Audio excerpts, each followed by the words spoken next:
Seja muito bem-vindo à nossa Escola Bíblica Online. Nós adotamos a revista Compromisso, esta que se encontra em minhas mãos, onde a gente vai tratar sobre o tema o Evangelho de Deus, na pessoa de João como evangelista, porque a gente vai tratar a respeito da teologia de Jesus. A lição de hoje é a número 8, esta que se encontra aqui, que é o início do fim, chegada a Jerusalém. É bom que se diga que Jesus iniciou seu ministério na Galileia, na chamada Galileia dos Gentios, a província na parte superior, digamos assim, da Palestina. Tinha a segunda província, que era Samaria, justamente no meio. E, por fim, a Judéia, onde localizava Jerusalém. Então, Jesus já está chegando já ao terceiro ano do seu ministério. E o Evangelho de João, ele vai encerrar o capítulo 10 narrando o descontentamento dos líderes religiosos que queriam prender Jesus. Eles estavam tão chateados e tão revoltados com Jesus, porque Jesus realizava milagres que somente Deus podia realizar, e, além disto, Jesus começava a atender às necessidade das pessoas, do povo. E isto gerava um certo desconforto para os religiosos, porque provavelmente eles queriam manter-se como se fossem maiorais e sempre fazer com que o povo fosse subserviente. Dito isto, a gente pode, então, trabalhar um pouquinho sobre essa chegada de Jesus no capítulo 11, é isso que está sendo projetado, do versículo 1 até o 7. Logo no capítulo 11, Jesus começa a falar, através, né, da narrativa de João, e aparentemente não tem nenhuma ligação com o capítulo anterior. Conta o milagre feito a Lázaro, que, morto, e depois de 4 dias, Jesus lhe devolve a vida. Ele esperou um pouco mais, embora já soubesse, da morte do amigo. Afinal, Jesus é Deus, ele é onisciente. E acontece que ele chega, então, 4 dias depois, e deveria, dessa forma, comprovar o milagre. O mestre faz tudo de propósito, ou seja, Jesus tem uma intenção, ele não é afoito, ao contrário, ele faz tudo conforme o plano divino. No versículo 5, este que está sendo projetado aqui nessa parte final do vídeo, ora, Jesus amava a Marta e a sua irmã e a Lázaro. Nós temos uma família que era dedicada ao Senhor. Temos o nome dos três personagens, dos três componentes da família, que era Marta, Maria e Lázaro, todos irmãos, com esses laços sanguíneos. Acontece que cada um agia do seu jeito, e é da mesma forma o que ocorre nas nossas próprias famílias. Tem os cônjuges, que são diferentes, por mais que sejam um, porque eles se unem e formam uma só carne, né? Os dois se formam uma só carne, mas ainda assim são pessoas diferentes. Os filhos nascem com a genética tanto do pai quanto da mãe, mas ainda assim vai ser bem peculiar, ou seja, não são idênticos, não apenas em traços completamente característicos dos pais necessariamente, embora possa ter sim esses traços, mas na maneira de ser, de pensar, a gente observa que são pessoas que não são realmente é, iguais, embora seja da mesma família e que tenha ainda assim, no caso dos filhos, a mesma genética do pai e da mãe. A pergunta que a autora faz logo no finalzinho da página 38 é a seguinte: você já percebeu que há casas em que a gente pode chegar a qualquer hora e ser bem recebido? Isso sem contar o cafezinho oferecido com carinho. Existe, naturalmente, casas que são receptivas, outras casas não são tão hospitaleiras assim. Acontece que a gente precisa conviver de uma forma harmoniosa, considerando que as pessoas são diferentes. Naturalmente que, de repente, você chega numa casa, você quer ser bem recebido, desta ou outra forma, da forma como até você receberia outro. Mas, repito, nós não somos iguais. Existem casas que você vai ser bem recebido, outras nem tanto. Agora, se o objetivo ali, de repente, uma visita, você vai fazer a visita de uma forma ou de outra. Mas se for um objetivo de levar uma palavra, um conforto, qualquer outra coisa dessa natureza espiritual, você vai também cumprir a sua missão, desempenhar o seu papel. E o importante é que, independente das casas serem hospitaleiras ou não, a gente precisa ter um respeito por quem pensa e age diferente de nós. Às vezes a gente até, por dizer assim, entre aspas, condena a forma de tratar de alguém, mas quando a gente tem uma oportunidade de agir diferente, a gente não age, a gente faz a mesma coisa, age igualzinho. Então a gente não vai precisar se prender nesses detalhes. O que é importante aqui saber que a família aqui descrita era dedicada ao Senhor, cada um da sua maneira, mas ainda assim eles estavam integrados, vou dizer assim, no tocante ao trabalho do nosso bondoso Deus. Dito isto, a gente pode prosseguir, que é o primeiro tópico, porque ela vai mencionar no versículo 8 até o 16, quando fala ela mencionar, vai ser a autora, a irmã Nancy do Zilek. Do versículo 8 ao 16, vai mencionar a preocupação dos discípulos. Vamos ver rapidamente qual era essa preocupação. Disseram-lhe eles: Rabi, ainda agora os judeus procuravam apedrejar-te e voltas para lá? Respondeu Jesus: Não são 12 as horas do dia? Se alguém andar de dia, não tropeça, porque vê a luz deste mundo. Mas se andar de noite, tropeça, porque nele não há luz. E tendo assim falado, acrescentou: Lázaro, o nosso amigo, dorme, mas vou despertá-lo do sono. Disseram-lhe, pois, os discípulos: Senhor, se dorme, ficará bom. Mas Jesus falara da sua morte. Eles, porém, entenderam que falava do repouso do sono.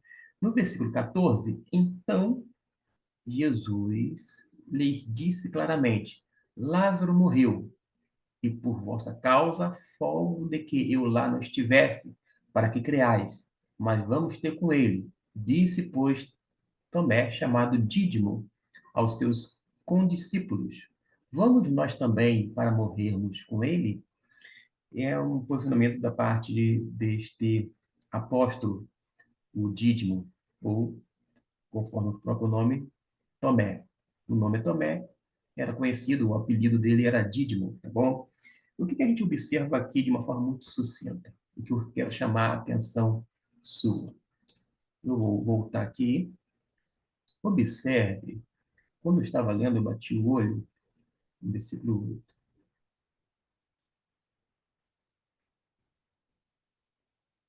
Aqui, versículo 8. Versículo 12, 13. Destaco. Mas Jesus falara da sua morte. Eles, porém, entenderam que falava do repouso do sono.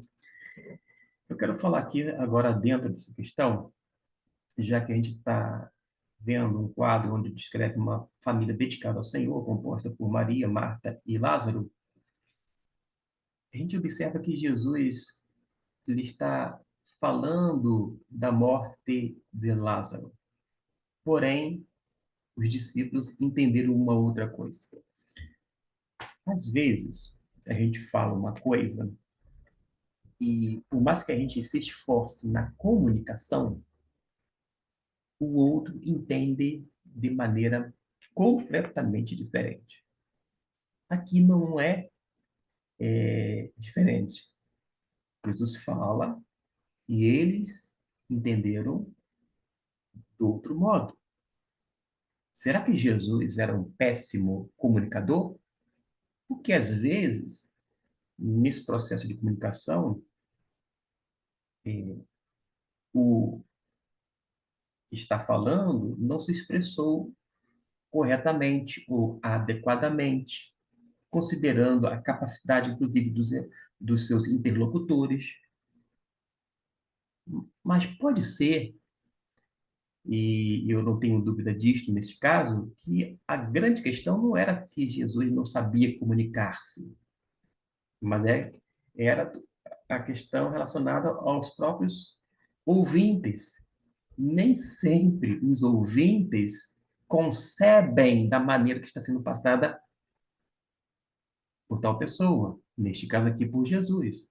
Então eu diria que a comunicação aqui não faltou da parte de Jesus. Jesus não falhou nesse sentido. Ele era bastante comunicativo. Mas diante do não entendimento, o que aconteceu? Jesus, diz o versículo 14, vai dizer claramente, com todas as letras, Lázaro morreu. No popular, hoje em dia, as pessoas falam assim, escreve uma coisa ou diz uma coisa e o interlocutor não entende, aí alguém menciona, tem que desenhar, vai ter que desenhar para ele. Às vezes você vai ter que literalmente, eu vou dizer assim, contar novamente, explicar de uma outra forma para que a pessoa vai dizer, ah, entendi. Mas o fato é que, pelo menos aqui, Jesus, como um bom comunicador que é, ele vendo que as pessoas, isto é, que os seus discípulos não entenderam, ele literalmente, entre aspas, desenhou. Ele falou claramente. A gente, às vezes, precisa fazer da mesma forma. A gente fala uma coisa, se a pessoa não entende, você conta a mesma coisa de uma outra maneira. É que nem professor de teologia. Se você pegar um professor que está lecionando durante 10, 20, 30 anos, o conteúdo é o mesmo, a matéria é a mesma, a essência não mudou, mas a maneira de se comunicar houve, vou dizer assim, não apenas um avanço, mas uma diferenciação. E a gente aprende isto num processo que, inclusive, deve ser nas nossas famílias. Já que nós estamos no mês de maio, mês da família, a gente precisa trabalhar bastante esse aspecto da comunicação no relacionamento familiar. Você precisa falar, externar suas emoções, seus sentimentos, seus anseios, seus interesses, suas expectativas, etc. e tal, mas de modo que o outro entenda. Se o outro não entender, não fique usando o silêncio como arma para atingi-lo, não. Uma forma de represália, muito menos. Explique uma vez mais. Seja paciente, seja bondoso e que nesta segunda vez você seja bem sucedido. Dito isto, a gente prossegue aqui, porque na página de número 39 vai dizer que os discípulos ficaram assustados por terem de voltar para o lugar onde Jesus tinha sido ameaçado. Jesus vai dizer que Lázaro dorme, os discípulos acharam que ele iria acordar, mas não se atentaram ao fato que o dormir era alusão à morte. Da mesma forma, quando o apóstolo Paulo usa a expressão dormir no Senhor, não significa que a pessoa está num estado de sonolência espiritual. Pelo contrário, a expressão dormir no Senhor se refere àquelas pessoas que em Cristo já estão no Senhor, sem o corpo, isto é, que estão mortas nesse plano espiritual, mas vivas em Cristo Jesus, porque quem crê em Jesus passa da morte para a vida, e por isso as pessoas estão lá nos céus com a pessoa de Deus. Como se diz no popular, Vivinha da Silva. Ou seja, a pessoa que dorme no Senhor, ela está mais viva do que nós, porque está diante do Eterno. Mas qual é a expressão? Dormir no Senhor. E aqui, Jesus vai usar a expressão dormir no sentido de morte física realmente. E ele fala que vai despertá-lo do sono.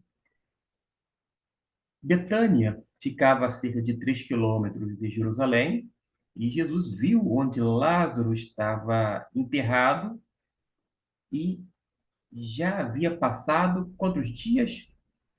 4 dias.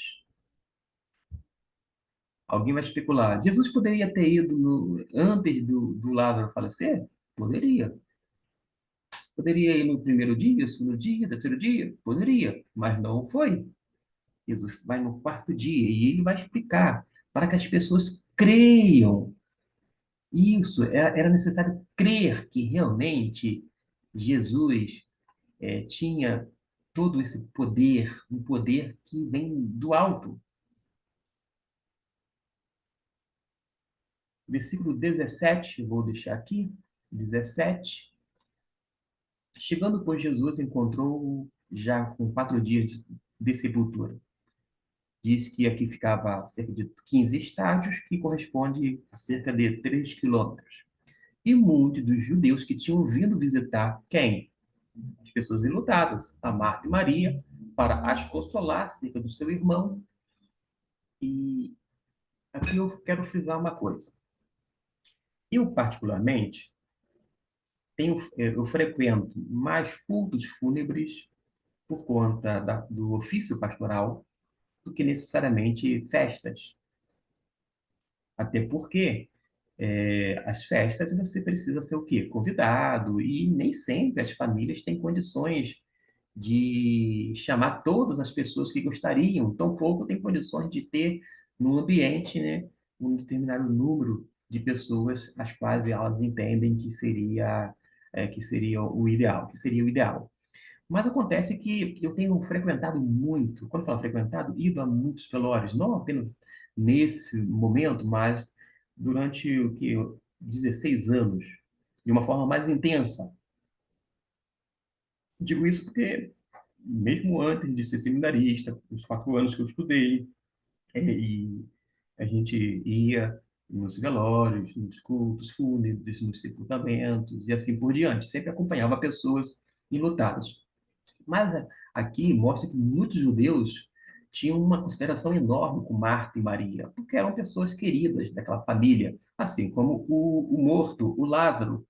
E elas vieram para consolar. Às vezes, meus irmãos, só o fato de nós estarmos presente no velório, quando não no culto fúnebre, ou ainda quando nos dirigimos ao sepultamento, no ato que o caixão vai baixar a sepultura, já significa grande coisa. Eu, particularmente, perdi a minha mãe há 11 anos. E eu sou grato por cada pessoa que, no momento ou outro, esteve presente e fez parte do processo do luto da minha família. E eu sei o quão importante foram os abraços, os afagos, as palavras, mas, sobretudo, a presença. A gente tem essa capacidade de confortar ou consolar somente com a presença. Às vezes, não é necessário uma só palavra.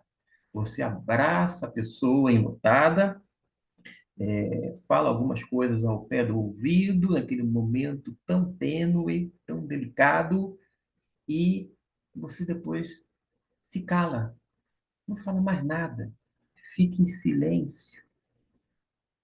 Mas esse silêncio diz muitas coisas, porque todas as palavras que nós poderíamos mencionar não seriam suficientes para consolá-la, mas o silêncio, vou dizer assim, ele chega a gritar. É um silêncio que tem, vamos dizer assim, um som, é como se tivesse um som altíssimo, porque diz o quanto a pessoa enlutada é querida e o quanto aquela pessoa que está próxima dela, até mesmo em silêncio, quando se mantém desta forma, o quanto a pessoa se importa, a pessoa se preocupa, a pessoa ama. E me chamou a atenção esse versículo 19, porque os judeus tinham vindo consolar quem? As pessoas enlutadas, Marta e Maria, foram lá para consolar acerca de quem? De Lázaro. Certamente uma pessoa muito querida no, no arraial, naquela circunvizinhança. Feito mais esta observação, a gente prossegue aqui já no segundo tópico da nossa revista. Nessa gravação, nós vamos falar agora sobre Marta e Maria e as suas reações diante da dor da perda do irmão. Marta, segundo a irmã do filho Zileque, era mais apressadinha e Maria era mais tranquila. Mas isso se dá porque, mesmo sendo filhos do mesmo pai, ou seja, tendo a mesma genética, em termos de essência dos progenitores, mas ainda assim cada um tem a sua particularidade. Alguns são mais falativos, outros são mais quietos, uns são mais contemplativos, outros são mais afoitos. São comportamentos que são inclusive modelados, porque cá entre nós, as pessoas são produtos do meio que se vive. E se você tem um lar, além do aspecto genético, tem aquilo que a gente vai assimilando pelo comportamento. Às vezes nós tomamos decisões e achamos que são resultado das nossas escolhas, mas quando na verdade são influência de tais coisas. E eu vou dizer aqui rapidamente o que aconteceu comigo e como é que eu entendia. Eu, particularmente, sempre gostei da cor azul. E se alguém perguntar para mim qual é a sua cor predileta, a minha cor é azul. Acontece que eu achava que eu escolhi a cor azul, por isso ela se tornou a minha cor preferida. Mas quando eu analiso a minha infância, eu noto que a cor azul, por exemplo, sempre esteve presente desde a eternidade na minha vida. Por causa de quê? Eu sou campista, nascido na cidade de Campo dos Goytacazes. E lá nós tínhamos, ainda tem, mas nós tínhamos, né, na primeira divisão na época, dois times de futebol, o americano e o Goytacás. Eu torcia pelo Goytacás porque minha mãe e meu pai eram torcedores do Goytacás. E o Goytacás é a cor azul e branca.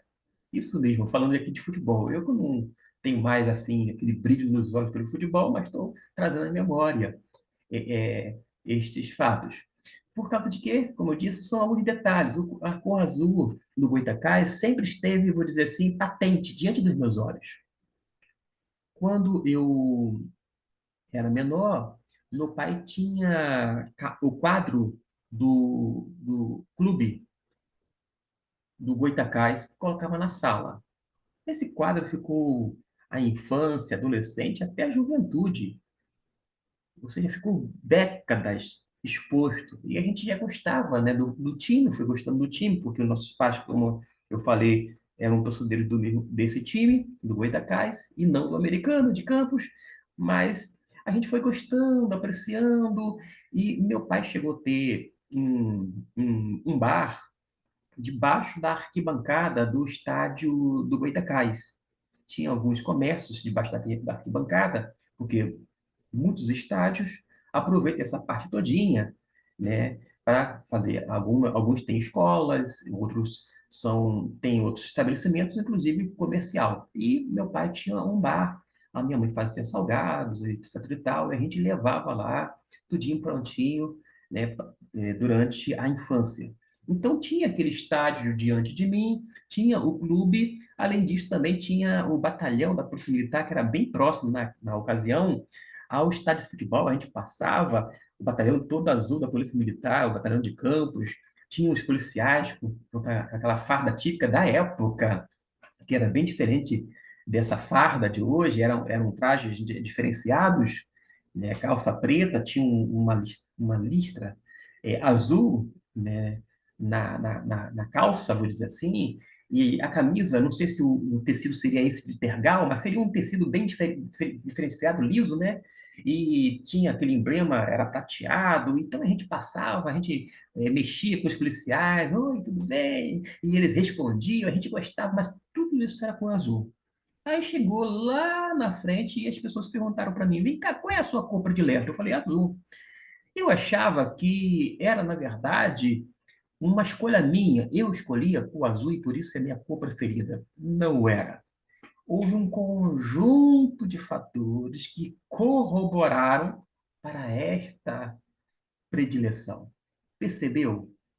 É mais ou menos isto que a gente observa. E quando a gente volta agora para o texto, a gente observa que as irmãs não eram iguais. Elas faziam escolhas diferentes, mas elas tinham, pelo menos o texto não deixa transparecer, ao contrário, tinha um coração realmente voltado para o Senhor. Ambas amavam a Deus, cada um no seu cantinho, e como era uma família de posses, havia muitos na casa chorando a perda de Lázaro. O pranto durava o quê? Dias. E era costume da época que, mesmo na família pobre, havia pelo menos dois flautistas e uma mulher pranteadora, aquela chamada carpideira, que era aquela profissional contratada para tal finalidade. A gente acha engraçado ter uma profissional para chorar, para fazer todo aquele processo de luto diante de um cadáver, etc. e tal. Hoje, a gente pode achar um tanto difícil quando as pessoas, diante da morte de alguém, sequer derrama uma lágrima. Eu não consigo ver telejornal, assistir tragédia, morte, sem se emocionar. Aquele imigrante que sai do seu país em busca de uma vida melhor e que sofre um naufrágio, e de repente a imagem que a gente tem é de um bebezinho, uma criança, na beira da praia, ali na areia, sendo levada, né, para a terra, mas já sem vida. Como não se emocionar? Mas eu queria falar uma coisa com relação a esse aspecto morte. A gente precisa chorar com os que choram. A gente precisa oferecer o nosso ombro para que eles possam ter esse suporte emocional, físico e espiritual. Mas a gente precisa chorar em relação à dor alheia. Por que eu estou dizendo dessa maneira? Às vezes, a gente chora, se emociona, porque a gente projeta o nosso filho no lugar daquela criança que se perdeu. A gente chora porque é como se o nosso filho estivesse ali, mas não é o nosso filho. A gente precisa aprender a chorar, porque quem morreu foi o filho de uma outra pessoa, porque foi o esposo de uma outra pessoa, porque foi o pai ou a mãe de uma outra pessoa. Mas às vezes a gente chora porque a gente projeta, a gente vê e coloca o nosso filho, nosso pai, nossa mãe, nosso cônjuge ali naquela situação e a gente acaba se emocionando. Não estou falando que é uma emoção ilegítima, não, gente. Não estou falando que é fingimento, nada disso, que é falta de sinceridade, muito menos. Não é o caso. Mas eu estou chamando a atenção para a gente sentir a dor e chorar com aqueles que estão chorando, porque eles perderam os seus entes queridos. E não porque nós projetamos a imagem dos nossos entes queridos no lugar daqueles que estão mortos. Eu só quero chamar a atenção para isso, porque nem sempre a gente demonstra uma sensibilidade de uma forma plena, chorar pelos outros e junto dos outros, isto é, com os outros, chorar a perda deles, não como se fosse a nossa perda. Eu acho que eu me fiz entendido. E por conta disso eu prossigo aqui, porque quando a autora menciona Marta, ela soube que estava próximo, Jesus estava chegando, ela saiu correndo para vê-lo. Talvez na esperança de milagre? Sim, talvez. Porque ela diz assim no versículo 21, Senhor, se meu irmão, disse, pois, Marta a Jesus, Senhor, se meu irmão não teria morrido, aqui a versão, eu vou colocar uma outra versão, para dar um sentido melhor para você entender, porque ficou meio trocado. Disse, pois, Marta a Jesus, Senhor, se tu estivesses aqui, meu irmão não teria morrido. Essa mulher demonstrou fé em poucas palavras. Ela demonstrou fé. Tipo, se o Senhor estivesse aqui, o Senhor não deixaria ele morrer. Porque ela concebia, ela tinha essa ideia de que Jesus tinha poder, poder que vinha dos altos céus. Ela tinha fé, mas ela tinha um jeito ou um comportamento. Era uma pessoa única, inigualável. E o nosso erro é quando a gente começa a fazer comparação. Cada pessoa, ainda que seja da mesma família, consanguínea, pode ser consanguínea, mas ainda assim são pessoas diferentes. Mas ela demonstrou fé. Às vezes a gente pode até, de repente, criticar o comportamento afoito da Marta, porque ela era elétrica, estava ligadinha no 220 volts, mas ela tinha fé. E nós temos fé? A fé em Cristo ou em Deus move os nossos corações, move nossas mentes para a compreensão, leitura, sobretudo, da palavra de Deus. A nossa fé, a fé evangélica, no sentido de ser a fé no Evangelho de Deus, move os nossos membros do corpo para o serviço real. A gente precisa também fazer uma avaliação. Eu diria, uma autoavaliação. O pastor Jário Luiz Pereira, quando estava à frente da primeira igreja batista no bairro São João, vez ou outra ele falava sobre a necessidade de fazermos um exame introspectivo. E esta é a proposta. Porque no versículo 25, eu vou deixar projetado aqui, do 25 até o 26, não vou fazer a leitura, mas está aqui, ó, vou deixar destacado para que você possa ler. Jesus fez uma linda declaração e Marta confirma sua fé e sai correndo para chamar Maria, a irmã.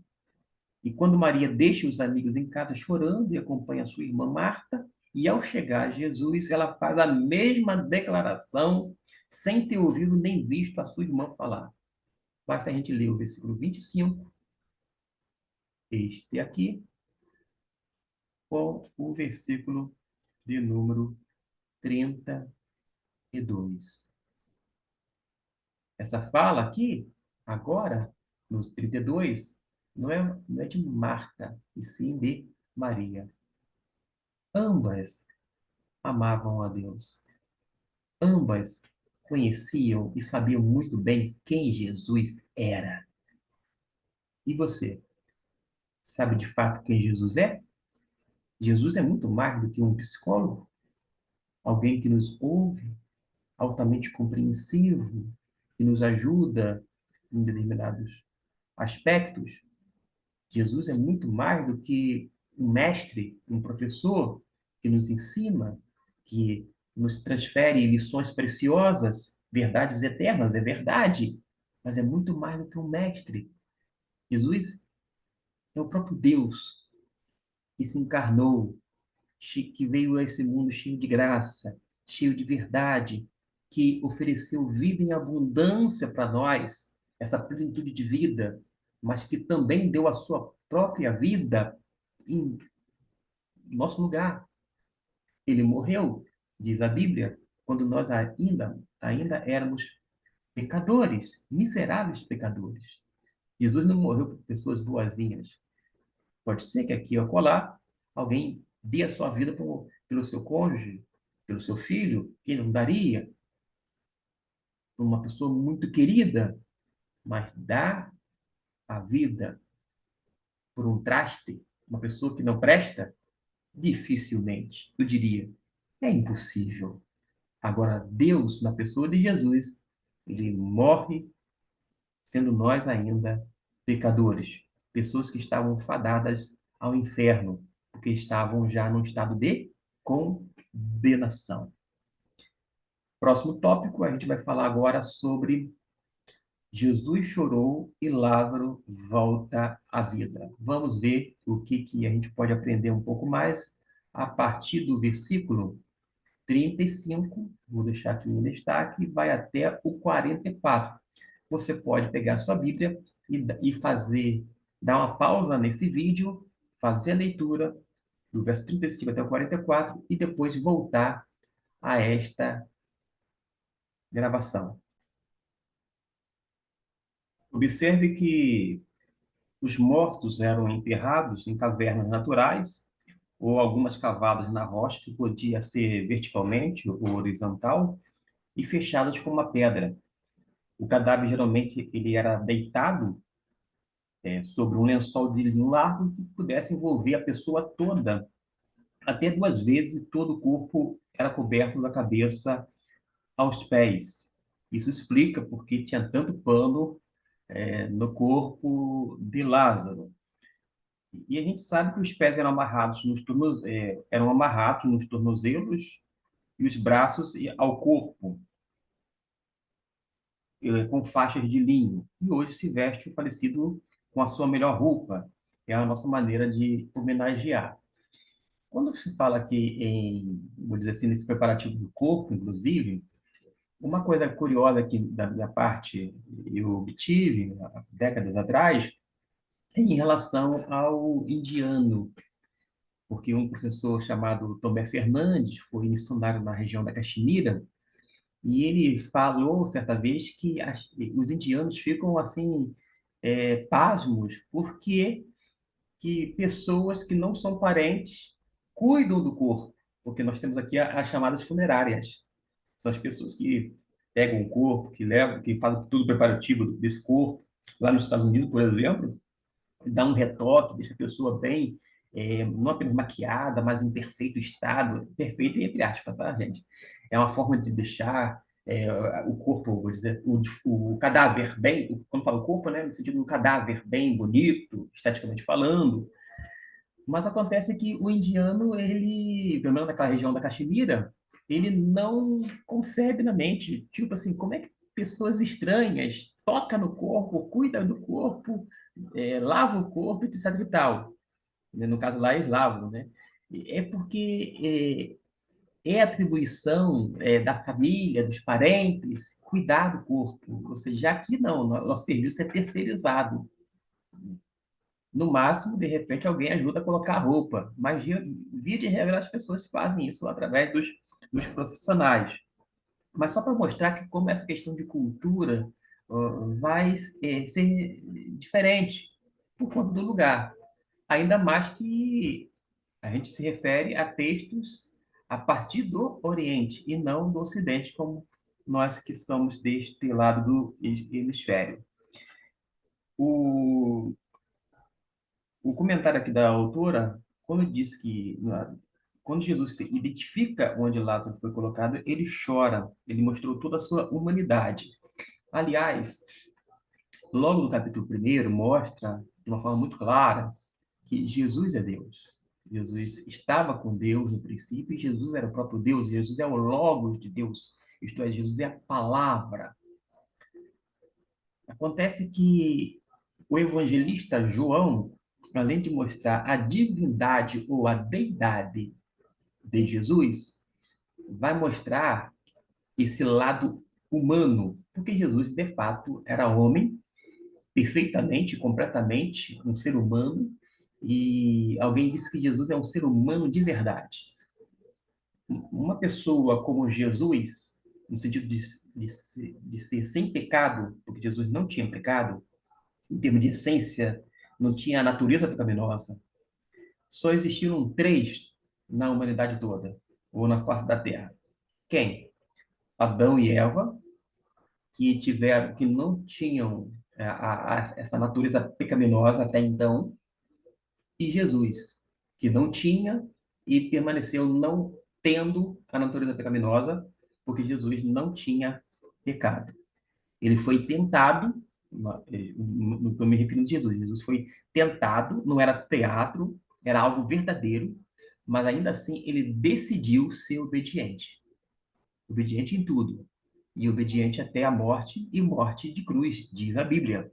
Então, Jesus, nesse sentido, é um ser humano jamais visto, porque se a gente comparar Adão e Eva, eles não tinham a natureza pecaminosa, passou a ter, mas Jesus não tinha e continuou não tendo, sendo 100% homem, 100% Deus, tendo, portanto, duas naturezas no único ser, ou seja, numa única pessoa, e ressaltando uma vez mais, quando se refere à humanidade de Jesus, Jesus não teve essa natureza pecaminosa, muito menos algum tipo de pecado.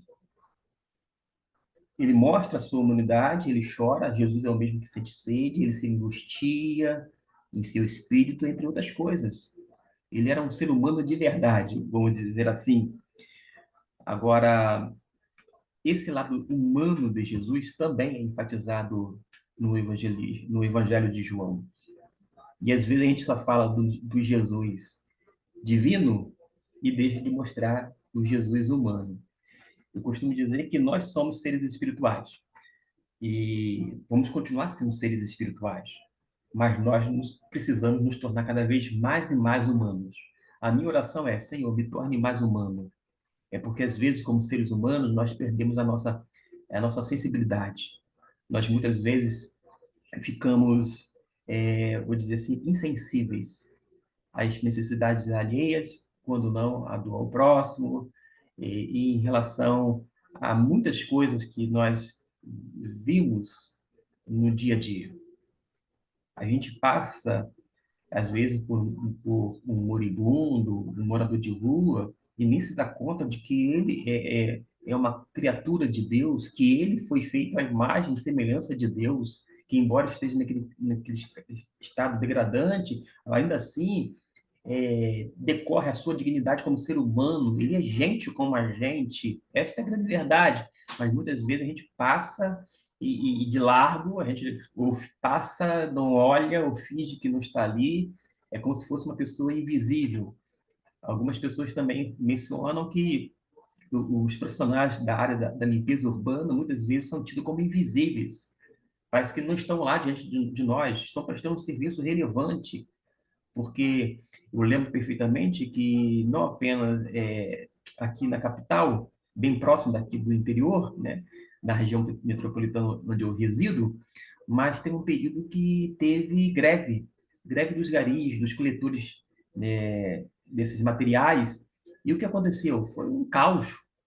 Aí, quando ficou lixo, vou dizer, formando montanhas de lixo, as pessoas se deram conta da importância do papel dessas pessoas que ficam dia e noite, debaixo de sol e chuva, trabalhando o tempo inteiro para manter a cidade limpa. E a gente sabe que, no caso de limpeza urbana, é essencial para prevenir doenças.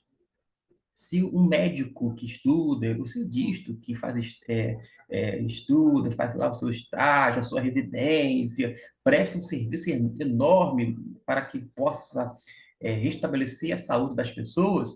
Por outro lado, as pessoas, no caso aqui do Rio de Janeiro, da Conurb, eles trabalham para evitar as doenças, para agir de uma forma o quê? Preventiva.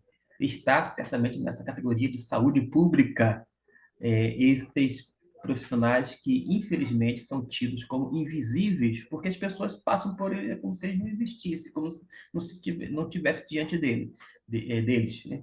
Mas são pessoas importantes que desempenham as suas funções muitos deles com muito amor, com muita paciência, faz bem, e é uma categoria que é essencial também para a sociedade. Não somente ela, mas também, sem dúvida alguma. Então, fica aí essa observação feita, não apenas para o pessoal da Conurb, aqui na capital do Rio de Janeiro, mas para todas as pessoas que trabalham nessa área, tá bom? Deixa eu ver aqui que a gente pode falar sobre outros aspectos, porque a autora, na página de número 40, ela fala que Jesus ora ao Pai e dá ordem a Lázaro para sair. Jesus poderia perfeitamente dizer logo, olha, Lázaro, sai, mas não. Jesus se volta ao Pai em oração. Primeiro, ele está honrando o seu Pai, dignificando a Deus. Segundo, ele está ensinando as pessoas que, assim como ele, nós precisamos orar a Deus para que este, em referência ao Eterno, possa atender às nossas petições, segundo a vontade deles, que é soberana, é verdade, mas ele responde para que ele possa atender às nossas petições, quando não responder da maneira que lhe apraz. E ele nos dá essa lição porque Jesus, literalmente, era um homem de oração. Nós precisamos aprender a ser homens e mulheres de oração, pessoas de fé, fé submissa. Submissa a que ou a quem? À vontade de Deus, isto é, ao próprio Deus. Total libertação, ela colocou aqui, de Lázaro, da morte e poder para voltar a andar. Certamente um feito extraordinário, sobrenatural, que pôde ser realizado pelas mãos divinas, através de quem? De Cristo Jesus, o Filho do Deus Altíssimo. Houve muita emoção para ver Jesus, para Jesus ver o seu amigo de volta à vida. Jesus chora, Jesus chorou em outras ocasiões, Jesus chora diante de Jerusalém, uma cidade onde os habitantes não iriam e não queriam se arrepender, alguns deles não queriam sequer ouvir essa mensagem libertadora, salvadora, etc e tal. Jesus chora por Jerusalém, Jesus chora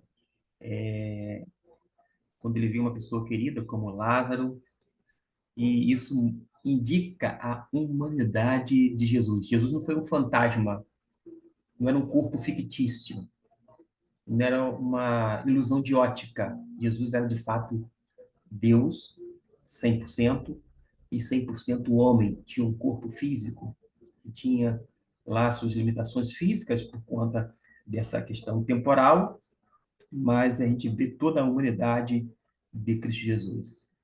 Só que Lázaro morreu ele morreu novamente. A gente vai ver que Lázaro vai morrer, porque todo mundo morre um dia. Lázaro ressuscitou? Ressuscitou, mas depois voltou a morrer. Se Lázaro não tivesse a salvação em Cristo Jesus, aquela cura teria um resultado apenas para esse plano físico, terreno.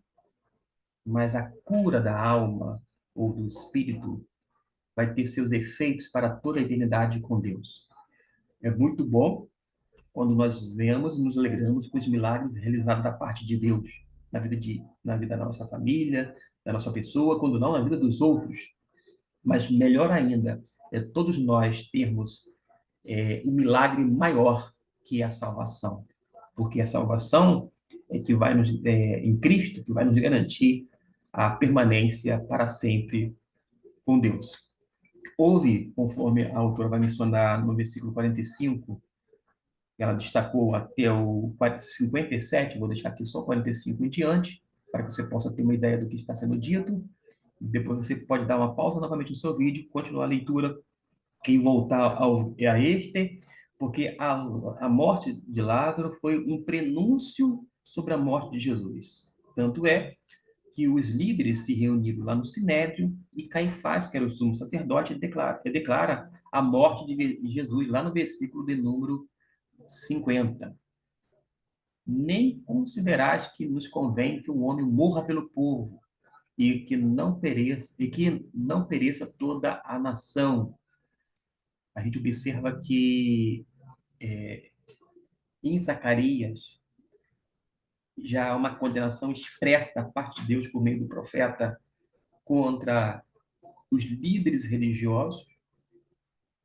Jesus, o tempo inteiro, no período do Novo Testamento, vou dizer assim, bate nessa mesma tecla contra os religiosos. Claro que tinha religiosos que eram gente boa a gente tem em todo lugar, tem no meio religioso, no meio chamado secular, em todo lugar a gente vai encontrar pessoas boas. Mas acontece que havia, vou dizer assim, aquela elite que estava, portanto, governando esse segmento religioso que não estava necessariamente alinhado com a vontade de Deus. Tanto é que quando Jesus, ele um pouco antes de vir ao mundo e iniciar o seu ministério, a gente vai observar que João, seu primo João o Batista, isto é, João o que batiza ou o batizador, ele que era da descendência sacerdotal também, porque o seu pai era sacerdote,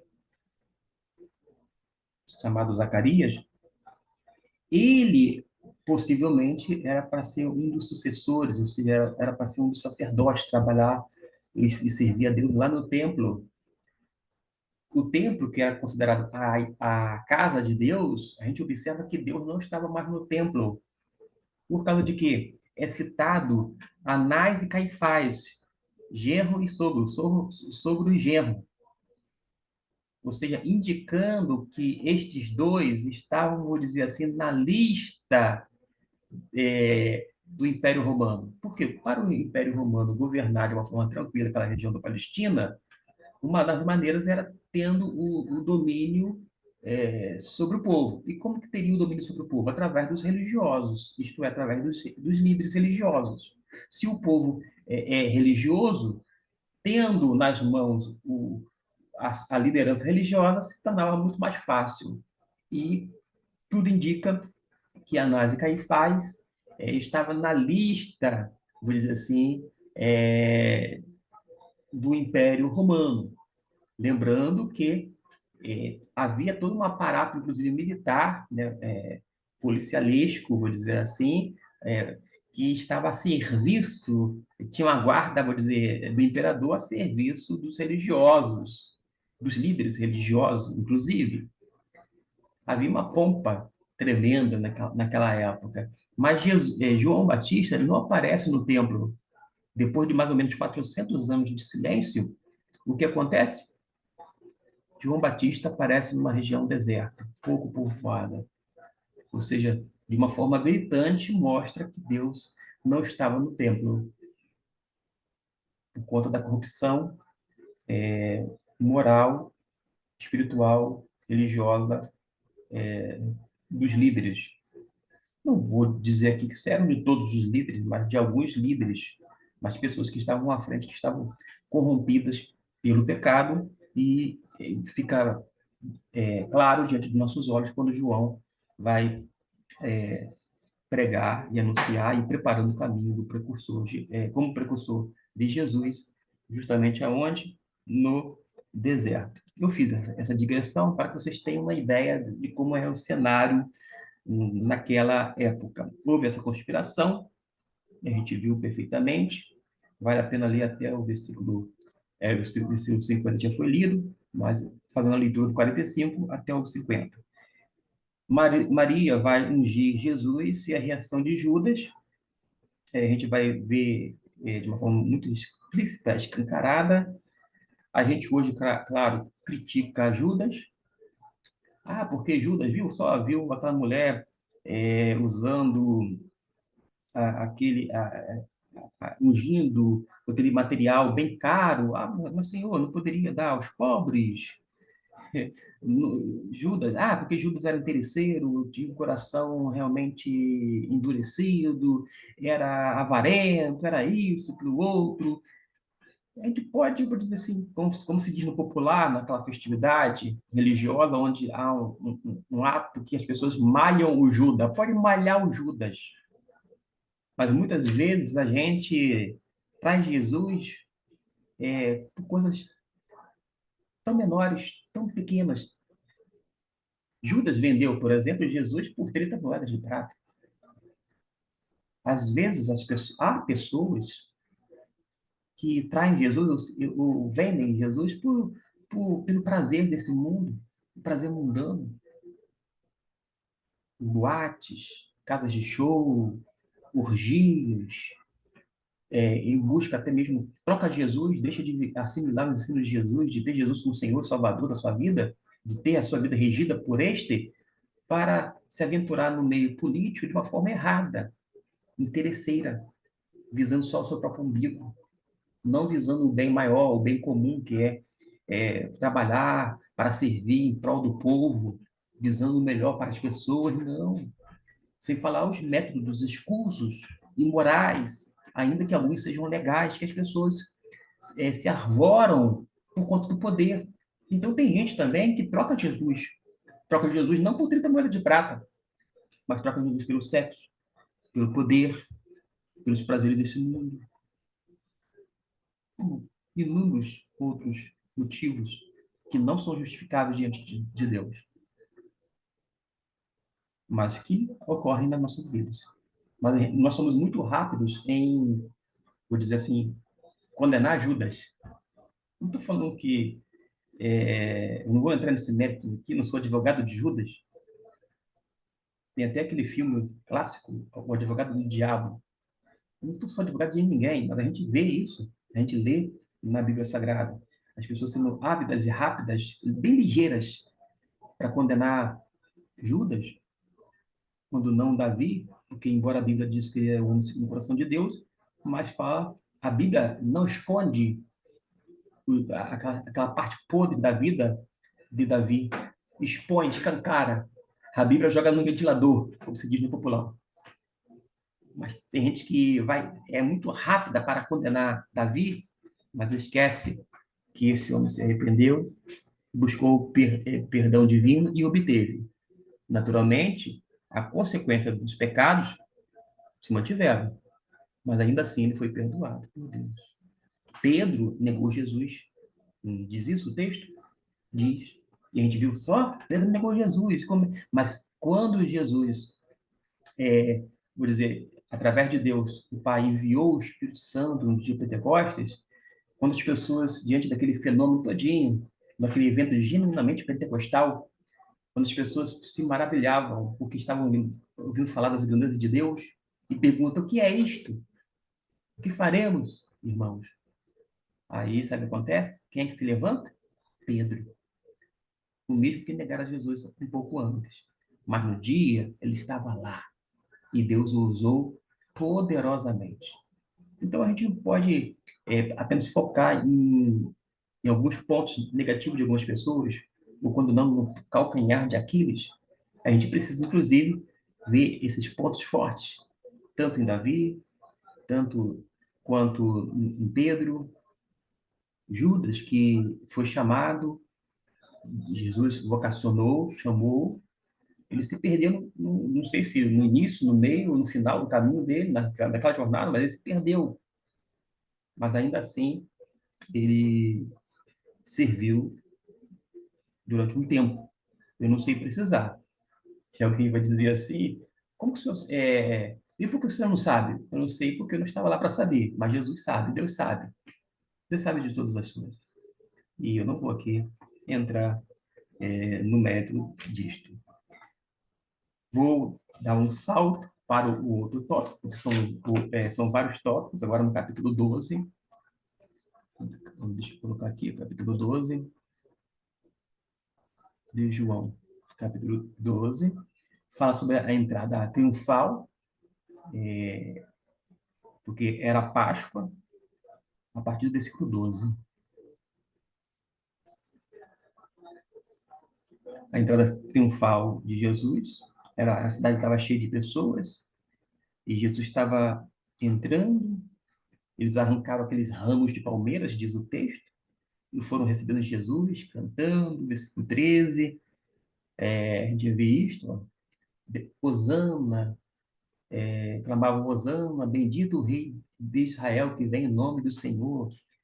Essa mesma, vou dizer assim, multidão que aclama Jesus num dia, no outro, vou dizer assim, vai fazer coro. Crucifica-o, crucifica-o, crucifica-o, ou seja, solte Barrabás e deixe Jesus para morrer na cruz do Calvário. Que coisa, né? É por isso que a gente não pode, vou dizer assim, cair na asneira de pensar que a voz do povo é a voz de Deus. Pode ser que a maioria esteja certa, num determinado momento, diante de uma situação específica. Pode ser, mas nem sempre a voz do povo é a voz de Deus. Como eu disse agora há pouco, a multidão clamou, a maioria clamou para que Jesus fosse crucificado. Crucifica, ou seja, Pilatos lavou as mãos, jogou para o povo, e o povo então fez a decisão. A pior escolha, é verdade. Eu diria que a voz do povo é a voz do povo, e a voz de Deus é a voz de Deus. A gente não pode confundir alho com bugalho. A Alemanha nazista, na pessoa de Hitler, conseguiu manipular a opinião. É por isso que se diz, não sou eu que afirmo, mas que a massa é manipulável. A massa é manipulável. Já vai nos dizer o filósofo que na arte, vou dizer assim, na política, se a pessoa quiser se manter no poder, ela tem que fazer pelo menos duas coisas: dar pão e circo. Dar alimento, as pessoas que estavam com o ventre cheio, com a barriga cheia, comendo, bebendo, e no contexto brasileiro, o pessoal gosta de quê? É um gosto e escolhas pessoais. Ah, gosta de churrasco, de uma cervejinha, gosta de bebida, gosta disso, de outro, mas tem que ter entretenimento. Tem que ter festa, tem que ter dança, tem que ter música, tem que ter baile, tem que ter isso, aquilo outro, shows, etc e tal. Pão e circo, pão e entretenimento, algo que vem associar a necessidade biológica ou fisiológica e a questão do entretenimento, o circo. O circo, nada contra o circo, gente. O circo está em extinção, infelizmente, no Brasil, né? Talvez no mundo também, mas eu já fui em alguns circos, naquela época que tinha animais, né? Que eram permitidos animais. Hoje em dia, os circos têm outras atividades, outras apresentações que não com os animais, né? Uma questão, claro, mais de consciência ambiental, e o tempo vai mudando, né? A gente vai se aperfeiçoando e pensando melhor. E não é à toa que eu, Gustavo Luiz, eu nunca tive e nunca gostei de passar pássaro na gaiola. Eu gosto de pássaro gorjeando na natureza, nas árvores, livre e solto. Eu morei dentro da segunda maior reserva ambiental de Mata Atlântica do estado do Rio de Janeiro, Macaé de Cima. Eu sei o que é conviver com a natureza, com os animais, entendeu? Eu sei o quão belo é ver esses músicos de Deus na natureza gorjeando, cantando. Que coisa linda, coisa linda. Mas eu não gosto, particularmente, eu não gosto no sentido de eu não adquiro, não compro, que é de uma forma legal, muito menos vou para o mercado ilegal comprar, adquirir pássaros silvestres, por exemplo, nada disso. Eu gosto de animais assim. Até mesmo o cachorro, nós já tivemos cachorro em casa, né? Nós tínhamos cachorros em Macaé de Cima, o Duque, num espaço enorme. Tinha gramado, tinha isso, tinha terreno enorme. Então, ele fazia uma festa. Às vezes eu vejo pessoas bem intencionadas que cuidam bem dos seus animais, mas às vezes o ambiente é o quê? É um apartamento, é uma casa. Às vezes a casa é toda, a casa, o terreno, né, é tudo cimentado. Eu gosto de animais livres, soltos, Não estou dizendo que você não possa ter o seu, nada disso, não quero me meter na sua vida, estou apenas expondo, né, uma coisa aqui, mas a gente observa isto. Houve essa entrada, então, triunfal, e o rei estava entrando montado em um jumentinho, não foi numa carruagem real. Da mesma forma, Jesus não nasceu num palacete. Às vezes, a gente fica impressionado com é, o tamanho da arquitetura de um prédio, a arquitetura de uma igreja. Eu, particularmente, eu gosto de igreja em estilo gótico. Eu acho muito lindo. Na Europa tem, aqui na Catedral Presbiteriana do Rio de Janeiro tem um prédio lindo, lindo. É a minha ótica. Eu gosto de arte, de cultura, eu gosto desse estilo. Agora, Jesus não nasceu num palacete. Jesus viveu uma vida muito simples, inclusive. E Jesus, ele entra num jumentinho, não numa carruagem real. Aliás, Jesus não queria ser um governante político. Jesus veio implantar o reino de Deus nos nossos corações. Porque o reino de Deus nada mais é do que o domínio de Cristo em nossos corações. Claro que tem outras concepções e conceitos sobre o reino, mas uma delas é esta. Jesus veio ser Senhor nosso, Deus nosso, além do nosso mestre e, sobretudo, Salvador. Mas os gregos queriam ver Jesus. Além dos judeus, que estavam nas festas, muitos gregos queriam ver Jesus, ouviram a fama de Jesus. Falaram com Filipe, que com André foram falar com Jesus. E ele recebe quem? Estrangeiro. Recebe gentios. Jesus recebe gentios. Jesus recebe pecadores, que nem eu e você. Jesus recebe a todos nós. Como dizia, vim para todos, e não só judeus. No primeiro momento, Jesus determina aos seus discípulos que vão e pregam o evangelho, senão aqueles que pertencem à casa de Israel. Delimita, mas Jesus muda. Depois ele vai lá e fala, ó, não, agora ide e pregai o evangelho para todo mundo, para toda criatura. Num período, restringe o evangelho. Depois, ele faz com que o evangelho venha a ser expandido e seja divulgado ou anunciado o reino de Deus. Embora Jesus fale sobre a igreja, que sobre as portas do inferno não prevalecerão contra a igreja, sobre esta pedra eles ficarão na igreja, mas o conteúdo de Jesus é todo o reino de Deus. Paulo vai enfatizar muito a igreja num outro momento histórico, é verdade, mas Jesus anuncia e prega o reino. E a gente tem Mateus 5, 6 e 7, o Sermão do Monte ou da Montanha, como é conhecido, que é um sermão ético, moral para os cidadãos do reino dos céus ou o reino de Deus. Houve a previsão da morte, conforme o versículo 27 até o 43, a gente não vai fazer a leitura, é mais extensa, mas a partir desse versículo aqui, ó, que eu destaco até o 43, vai haver esta previsão da morte, o que vai mostrar aquela tensão, aquela amargura, aquela apreensão, aquela dor, aquela tristeza. E Jesus, quando ele, não que está nesse texto, mas quando Jesus está lá no Getsemane, ele está se angustiando, seu espírito mostra uma vez mais a sua humanidade. Mas o curioso é que Jesus fala assim: Pai, se possível for, passe de mim esse cálice.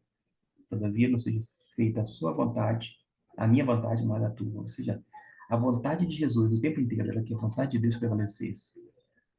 Já que ele tinha essa incumbência de morrer, que era uma missão, mas ainda assim, na sua mais profunda angústia, dor, porque ele levaria pecados de toda a humanidade.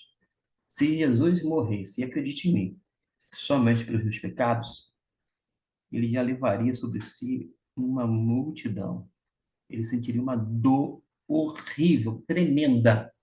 Mas imagine só agora ele morrendo por todos nós. O quanto ele se angustiou, o quanto ele sofreu. Mas ainda assim ele decide entregar sua própria vida. versículo 47, nesse mesmo capítulo. A gente não vai fazer a leitura novamente, uma questão de tempo, mas do 44 até o 50, 44, aqui, ó,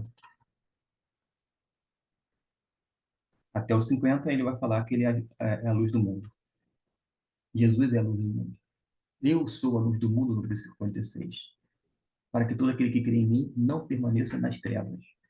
Os religiosos, por conseguinte, ou por tabela, os judeus, que também eram religiosos, eles estavam nas trevas, estavam permanecendo na escuridão.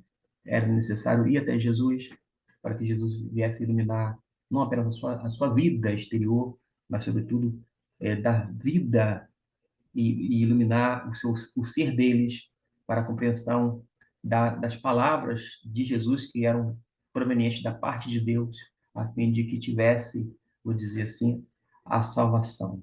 A salvação em quem? Em Cristo. Termino com a conclusão aqui da autora, que fala: nenhum outro evangelho mostra o quanto Deus amou o mundo e o quanto bem e seguros nós nos sentimos quando entramos por esse caminho. Não existe outro, ou chegamos a tempo de desfrutar das bênçãos, ou chegamos tarde demais e perdemos tudo. Cada um decide. Para pensar, entre nós, ela falou assim: já pensou se, ao vir um ente querido morto, dá ordem para Jesus levantar e andar? Só Jesus pode fazer para mostrar sua divindade. Naturalmente, ele tinha um propósito bem específico. Esta foi a vontade de Deus. Eu não vou aqui agora me delongar, porque a gente já está chegando ao final mesmo. E a outra colocação dela: Jesus, ao falar sobre a semente ao povo grego, se fez missionário, sim. Ele acabou exercendo esse papel de missionário. Como você tem se comportado com parentes, amigos e colegas que não conhecem Jesus? Tem lançado a semente? É essa pergunta a qual eu e você precisamos responder. Que Deus abençoe rica e abundantemente, que Deus possa continuar fazendo com que você venha se interessar cada vez mais e mais pela palavra e assimilar. Você que está aqui nesse cantinho teológico, na área da Escola Bíblica Dominical, existem muitas outras matérias, assuntos que são trabalhados desde grego, hebraico, reflexão da palavra de Deus, sobre interpretação bíblica, parábolas de Jesus, entre tantas coisas que você pode assistir através da playlist. É só ir lá na playlist, ver o vídeo e, quem sabe, fazer aquela degustação. Na dúvida ou querendo fazer alguma pergunta, pode deixar no comentário que, graças a Deus, na medida do possível e em tempo hábil, eu vou responder cada um de vocês. Fiquem com Deus. Até o nosso próximo vídeo no tocante à nossa EBD online.